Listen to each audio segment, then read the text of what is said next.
Hey y'all, Sketch Parker back with another quick one for tonight.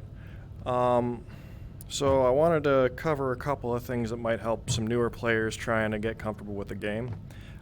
Specifically, I wanted to cover some of the blocking tips that weren't really covered in the tutorial because they don't have an attack mechanic in the tutorial, as well as some basic configuration settings that you can change that may or may not make the game a little bit more comfortable for you.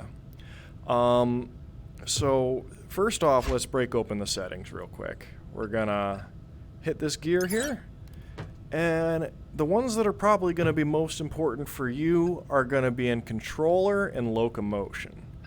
So coming into the game, this will be checked. Grip toggle will be on.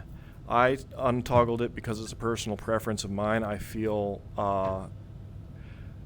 much more immersed, as well as able to have a better handle on the state of what's in my hand, whether there's a toggled grip or not.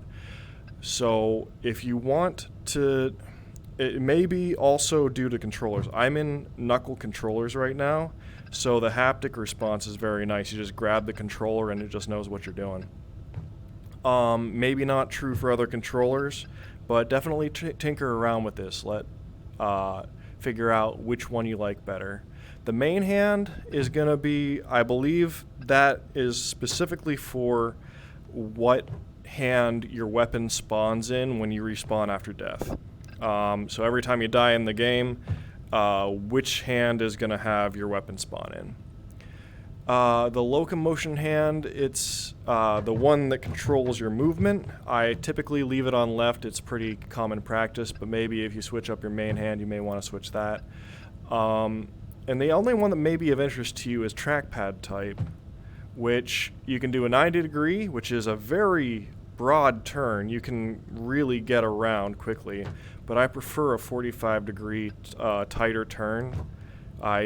Usually, if I'm going to be turning, I'm actually going to be doing it in real life rather than using the trackpad for it. This is more for if I'm cruising around and I just want to make some course adjustments and I don't feel like moving around the room. So let's crack open grip toggle real quick.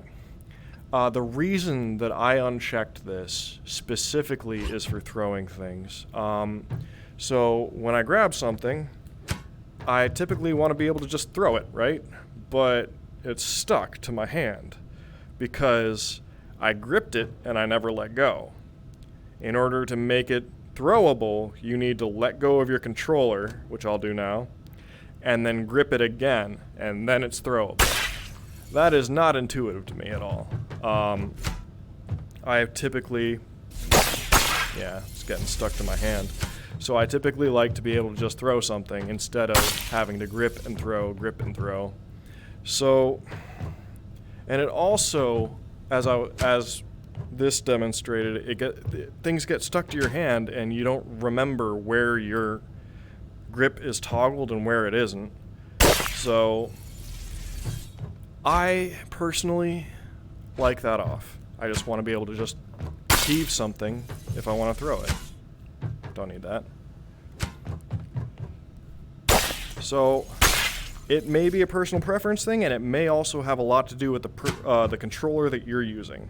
So if something is better for you, you try it out, it's more intuitive or it feels more natural, use that. You don't want to be having problems in the middle of a game and then decide, maybe I should try using it in a different configuration. So the other thing is, real quick, wanted to go over some of the stuff in the tutorial that was discussed regarding hardening. You're going to use your triggers to harden things, and they don't deal damage while they're hardened, but they absorb damage and they don't break. Couple of things that you should know about hardening is during the harden animation, this is not hardened until it stops. So it's about a solid second that you've got to be already in the process of hardening. If you have somebody swinging at you, it's not a lot of time. So predict when you're going to need to harden and do it early and do it fast. But remember, you're going to be slow as can be when you're hardened. So reduces your mobility. It makes it so you can't deal damage, but it can save your life.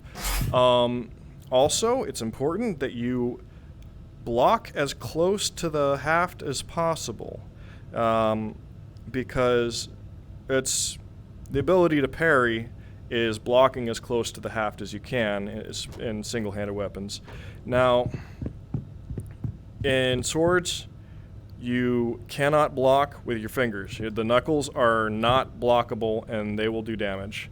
But when you're wielding a greatsword, hardening actually will make it so that you can block with the entire sword. So this entire thing is going to protect your hands, your body, the whole whatnot. So rules are different for hardening for every weapon, so get comfortable with it, but just remember, some weapons, your hands will be vulnerable. So let's take a look at blocking in action, right?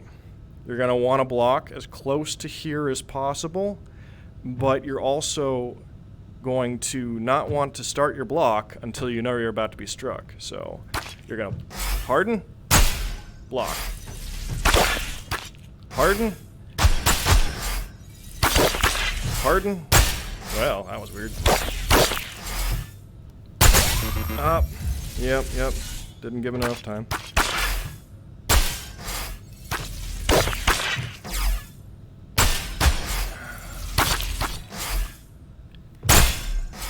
There you go.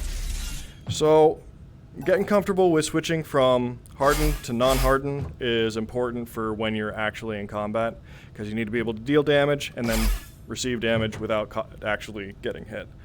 Hopefully this is helpful. Sorry it was kind of short today. I do want to give a shout out that we are looking for people to help out with tutorials. So if you're interested in doing so, give a shout out on Discord if you have some experience. Love to get some vets in here, do some interviews. All right, thanks much.